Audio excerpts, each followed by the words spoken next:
Hello दोस्तों, आज हम शुरू करने वाले हैं 2024 में हुए हिंदी के यूपी बोर्ड के एग्जाम का। ये हिंदी के पेपर का आज हम सॉल्यूशन कराने वाले हैं। तो आप देख सकते हैं ई का कोड वाला पेपर है, आप इसका सॉल्यूशन देख सकते हैं। तो शुरू करते हैं, आइए हम। तो यदि आप हमारे चैनल पर पहली बार विजिट कर रहे हैं तो चैनल को सब्सक्राइब कर लेना। तो ये देखते हैं, पहला क्वेश्चन है रक्षाबंधन नाटक के नाटककार कौन है। तो इसका सही आंसर होने वाला ऑप्शन नंबर बी, हरिकृष्ण प्रेमी इसका सही आंसर होने वाला है।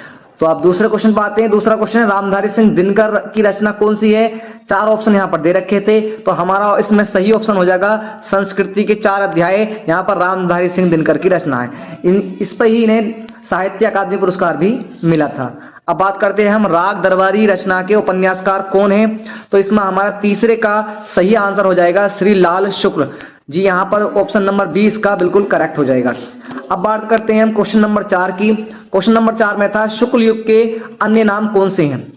तो शुक्ल युग के अन्य नाम यहाँ पर प्रसाद युग भी है, प्रेमचंद्र युग भी है और छायावाद युग के नाम से भी इसे जाना जाता है। तो इसमें ऑप्शन नंबर डी इनमें से सभी हो जाएगा। ये सभी ऑप्शन इसमें करेक्ट हो जाएंगे। तो ऑप्शन नंबर डी इसमें सही है।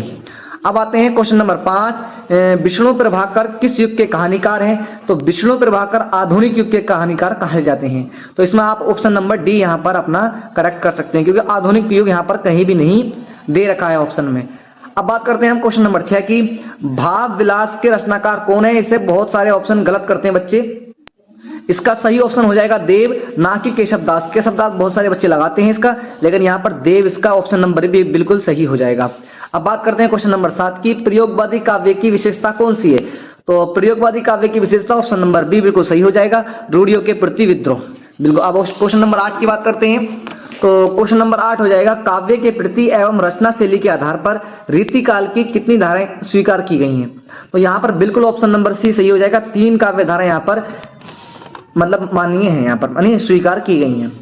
अगर हम बात करते हैं क्वेश्चन नंबर 9 की, तो यहाँ पर जोहर काव्य के रचनाकार कौन है। तो इसका ऑप्शन बिल्कुल हो जाएगा श्याम नारायण पांडे। इसका ऑप्शन ए बिल्कुल सही हो जाएगा। अब बात करते हैं क्वेश्चन नंबर 10 की। चिदम्बरा के रचनाकार कौन है। तो सुमित्रानंद पंत को इस पे ज्ञानपीठ पुरस्कार मिला था, तो ये Sumitranand Pant option number C इसका बिल्कुल सही हो जाएगा। अब बात करते हैं हम ऑप्शन नंबर क्वेश्चन नंबर 11 की।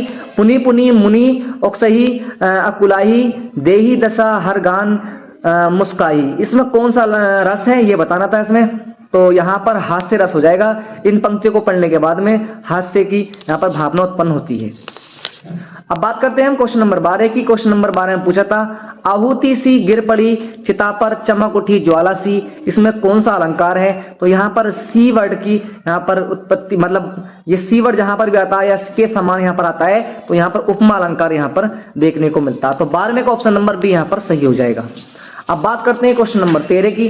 13 यहाँ पर दोहा छंद का ठीक उल्टा छंद कौन सा होता है। ये तो सभी बच्चे जानते हैं, आसान क्वेश्चन था। दोहा का उल्टा कौन होता है। यहाँ पर सोठा इसका सही आंसर हो जाएगा, option number B. Option number C यहाँ पर इसका सही आंसर हो जाएगा। अब बात करते हैं आगे को। तो क्वेश्चन नंबर अब बात करते हैं हम 14 की। तो क्वेश्चन नंबर 14 में अनुरूप में कौन सा उपसर्ग है। तो बिल्कुल आसान क्वेश्चन था, ऑप्शन नंबर सी। अनु में कौन सा अनु हो जाएगा। ओके, अनुरूप में। अब बात करते हैं क्वेश्चन नंबर 15 में रामकृष्ण में कौन सा समास है। तो रामकृष्ण में बिल्कुल दोनों ही यहाँ पर पद समान है, तो यहाँ पर द्वंद्व समास बिल्कुल करेक्ट हो जाएगा। ऑप्शन नंबर बी 15 में का सही आंसर हो जाएगा। अब बात करते हैं 16 वायु समीर और वयार पर्याय किसके हैं, मतलब ये किसके पर्यायवाची हैं। तो वायु समीर ये किसके पर्यायवाची हैं। आप ये हवा के पर्यायवाची हैं, तो इसका भी ऑप्शन नंबर सी बिल्कुल सही हो जाएगा। अब बात करते हैं क्वेश्चन नंबर 17 की। तस्में शब्द में विभक्ति एवं वचन कौन सा है। तो तस्में शब्द में चतुर्थी विभक्ति है और एक वचन, ये यहाँ पर सही ऑप्शन हो जाएगा, उसका ऑप्शन नंबर ए। अब बात करते हैं क्वेश्चन नंबर 18 की। क्वेश्चन नंबर 18 में कहा है संदेहपूर्ण कथन को क्या कहते हैं। संदेहपूर्ण कथन संदेहात्मक वाक्य कहलाता है, उसका ऑप्शन नंबर सी बिल्कुल सही हो जाएगा।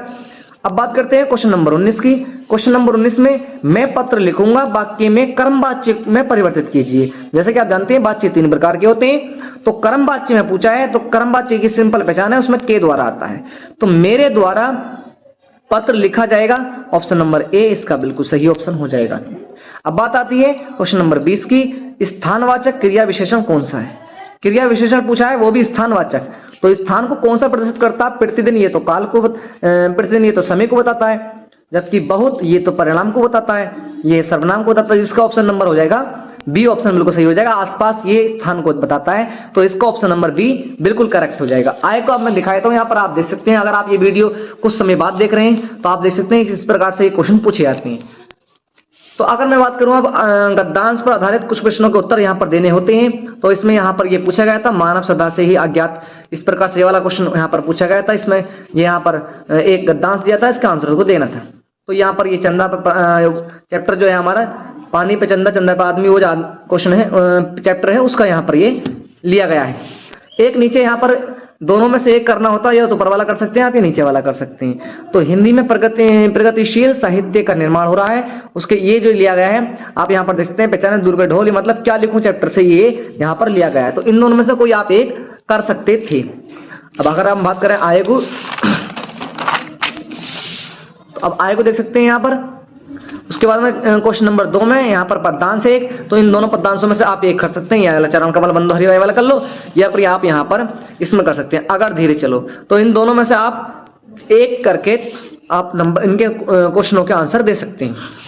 उसके बाद में संस्कृत खंड के पाठ पाते हैं।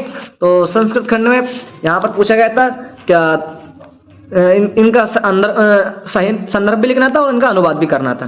तो वाराणसी वाले चैप्टर से यहाँ पूछा गया था कुछ यहाँ पर, तो इस सबका आपको अनुवाद करना था, आप इसमें देख सकते हैं। ओके, उसके बाद में ये पद से आता है, संस्कृत में भी पद होता है, मतलब श्लोक, उसका अर्थ लिखने के लिए आता है और संदर्भ भी लिखने के लिए आता है।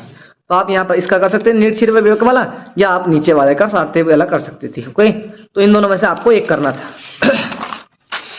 अब बात करते हैं ये क्वेश्चन। तो ये क्वेश्चन अपने जिले के आधार पर होता है। तो क्वेश्चन नंबर 5 था कि आपका जौन सा जिला है, या मतलब जौन सा आपने पढ़ा है उसी के आधार पर क्वेश्चन देने थे। तो अब मैं बात करता हूँ, इसमें आपको सिर्फ कौन सा करना था, मातृभूमि वाला करना था। तो मातृभूमि के खंड का है चंद्रशेखर आजाद का आपको चरचित्रण लिखना, तो आपने यहाँ पर लिख दिया होगा चंद्रशेखर आजाद का चरचित्रण। ओके, तो ये आसान क्वेश्चन था। उसके बाद आप बात करते हैं जीवनी की। तो जीवनी में बात करते हैं हम, यहाँ पर आप कोई सी एक जीवनी लिख सकते हैं, पद्मलाल पन्नालाल की बख्शी की लिख दो आप, चाहे या रामधारी सिंह दिनकर की लिख दें, या डॉक्टर राजेंद्र प्रसाद की, तीनों में से किसी एक की रचना लिखकर वो जीवनी लिखकर एक रचना का नाम आप लिख सकते हैं। ओके, तो 5 नंबर का ये क्वेश्चन आपका इसमें रहता है। उसके बाद में अगर हम बात करें पद्यांश में, तो पद्यांश में भी आपको मतलब कवियों के एक किसी 4 कवियों के यहाँ पर नाम दे रखे थे, एक कवि का आपको जीवन परिचय देते हुए एक रचना का नाम लिखना था। तो आप किसी को भी एक चॉइस करके अपना लिख सकते हैं। उसके बाद में क्वेश्चन नंबर 7 ये कहता है कि आपको कोई भी एक श्लोक जो आपने याद करा है संस्कृत से उसे लिखना है, लेकिन वो इस प्रश्न पत्र में नहीं आया हो, तो उसको आपको 2 नंबर मिल जाएंगे।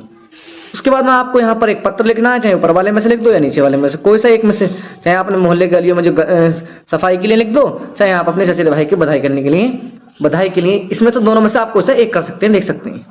उसके बाद में क्वेश्चन नंबर 9 आता है। क्वेश्चन नंबर 9 में सिंपल आप कुछ संस्कृत के कुछ प्रश्न होते हैं, इनमें से 2 के सिर्फ आपको आंसर देने होते हैं, केवल 2 के, बहुत आसान, एक नंबर का होता है, 5 क्वेश्चन है, इनमें से किसी 2 के आपको ही उत्तर देने होते हैं संस्कृत में से।